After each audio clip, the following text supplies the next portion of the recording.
Hey guys, Disler Magic here with some Magic news. We got some more wild headlines. First up, well, it wouldn't be a Magic video without another leak. New Capenna listing leaked on Amazon. So, $118 is the current price. It's not even for sale yet, so that, doesn't really mean much, but I don't know, that might be the price. But the big takeaway is it has a box topper, as you can see by the title. Now, I could have sworn that Neon Dynasty set boosters were supposed to have a box topper. I thought that even like Crimson Vow was supposed to. Maybe they did and then it stopped. I didn't open any of it. Maybe it was just double feature. I don't know. But they announced a million years ago, it feels like, that some kind of set booster box was going to have it. I don't know. Maybe this is the one they were talking about. Well, there it is. These have always been the better value anyway, so if you're going to get something, try to get these. And also, don't buy Magic cards. Buy gasoline, a more efficient car, a better house closer to your work, long shelf life food, self-defense items.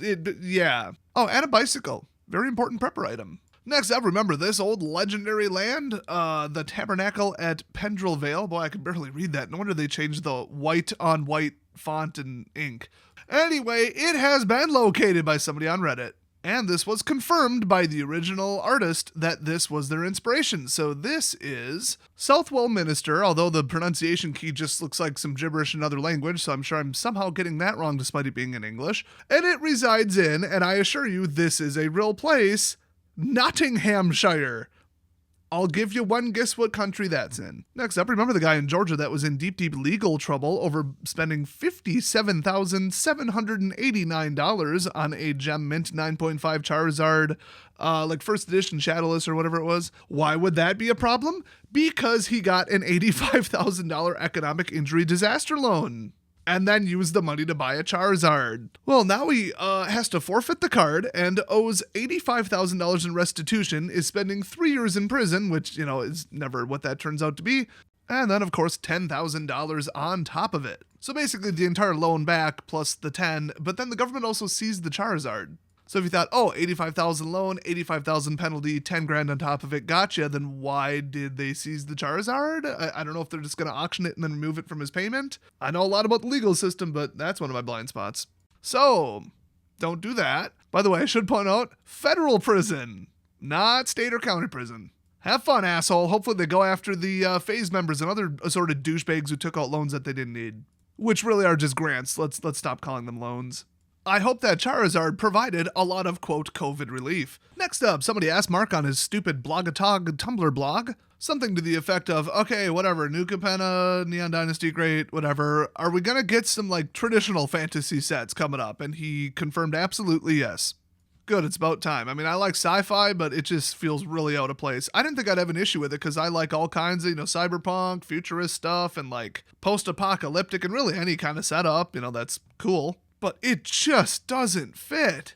Next up, I don't really follow MTGO news, but I clicked on it by accident and read that they're having, no joke, an all-access event on Magic Online. Not Arena, Magic Online. Basically what you do is you drop $25 on the access token. Your access will last until 10 a.m. on April 6th, starting March 23rd, I should mention too. And you can play with any deck, any cards. Then they went into a bunch of terms that I don't care to research and don't know about and don't care about, like super qualifier. I don't know what that is. I don't know. I guess you're qualifying for some event, or who cares? Just play Arena. And you know what? TTS, Cockatrice, X-Mage, any of those if they're still around? Yeah, those are all access events 24/7, just saying. MTGO's garbage and they just sold it to a third party. But the funny thing with this, because it was always about, buy the card, own the card, buy the singles, open the packs, that kind of stuff. The first line says, all access weeks are back. So they've actually done this before, and I guess I just didn't know about it because MTGO, who cares? 25 seems a little steep because you don't keep any of the cards or nothing, but I guess the whole gimmick is you qualify for something. I don't know, you probably get those points or whatever, who cares? So if you're wondering what the format is for these, it kind of changes per day. So on March 28th, the LE Super Qualifier event will be Modern, then it goes on the next day to Pioneer, then NEO, Limited. I don't know how Limited is all access, and it already is. And then Legacy, and then Modern. So if you like wasting money and for some reason are interested in 5 different formats, this is the event for you. I can see why Magic Online is failing. Next up, there's going to be something on Arena called the Neon Dynasty Championship on March 11th through the 13th, so coming right up. But in that entire section, they neglect to actually explain what the hell that is. I've never met event planners or marketing people worse than whoever puts these together. So I looked into it, and it's not an event on Arena. I don't know why this is even in the Arena update. It's going to be something called a super team that they just announced today, actually. And they're all Japanese players. Will the stream even be in English? Can other people participate? Don't know. Just says 9 a.m. Pacific time, tune into Twitch. Or do literally anything else with your life. If you actually want something to do that's not complete crap, the Omniscience event is going on today through the 10th on Arena. It's the midweek Magic event. I might stream that. Sounds kind of cool, but I've been really busy this week. And I still have an ongoing sore throat, and it's really starting to piss me off. They also have a really weird event called What Was Written, and it uses every single card in Standard that was ever released, starting with Return to Ravnica, but I think only ones released on Arena.